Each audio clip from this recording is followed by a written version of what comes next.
President, after almost 2 years of war, peace is urgently needed. As such, we look forward to hosting a discussion as part of the Ukrainian peace formula in Davos on the 14th of January. By organizing this meeting, Switzerland is helping to support discussions aimed at achieving a just and lasting peace in Ukraine. Thank you. Je remercie la représentante de la Suisse I thank the de sa representative of déclaration Switzerland et for her je passe à statement. présent I la now give the parole floor to the au representative représentant du Japon. of Japan. Thank you, Mr. President.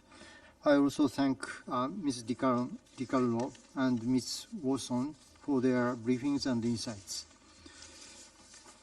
Japan is gravely concerned over the intensified strikes and hostilities by Russia against Ukraine since the end of December. Many civilians have lost their lives or been injured.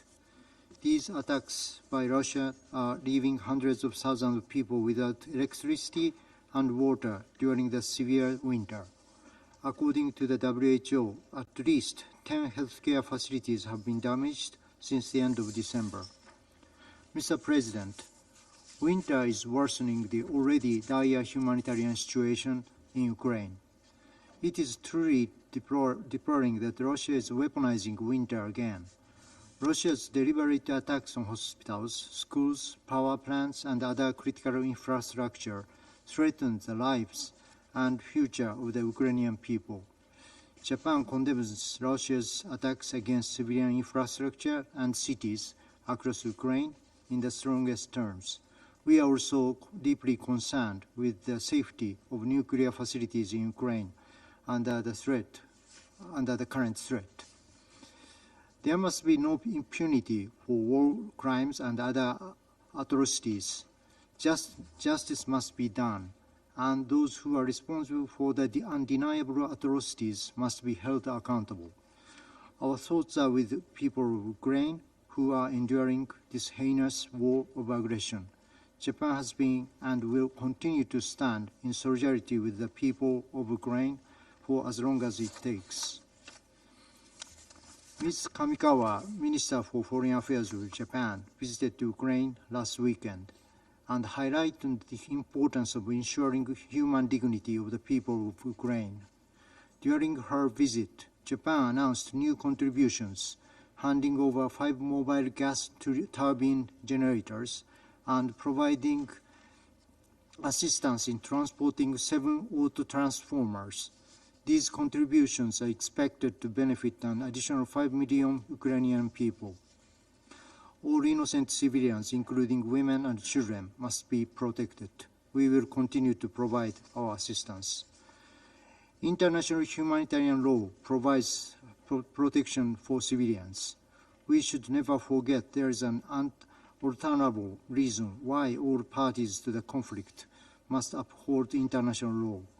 We will keep our call loud and clear until we see that the rules of war are respected. Mr. President, as the war persists, it is heart-wrenching to hear stories of many people, including women and children inside and outside of Ukraine, waiting to reunite with their families. Without this tragic and unprovoked war, it should have been a festive season that families could enjoy together. At the same time, Japan is deeply distressed that many children in Ukraine have been unlawfully transferred from their homes and family separation has been prolonged. We strongly condemn this heinous act by Russia. We urge Russia to immediately repatriate these children back to Ukraine. Mr. President, we once again reiterate one simple and clear fact. Russia's aggression against Ukraine is a flagrant violation of the UN Charter and cannot be justified for any reason. And it goes without saying, no support should be given to a state that is violating the Charter. It is unacceptable if support is rendered in violation of existing Security Council resolutions. In this regard, we condemn in the strongest possible terms North Korea's export and Russia's procurement of ballistic missiles from North Korea, as well as Russia's use of North Korean ballistic missiles against Ukraine. In addition, we are deeply concerned about the potential for any proliferation of nuclear or ballistic missile-related technologies to North Korea. From North Korea. Any arms transfers, including that of conventional weapons and of related material and technology between North Korea and Russia, flagrantly violates multiple Security Council resolutions that Russia itself supported and could actually destabilize the region. We call on both North Korea and Russia to abide by their obligations under all relevant Security Council resolutions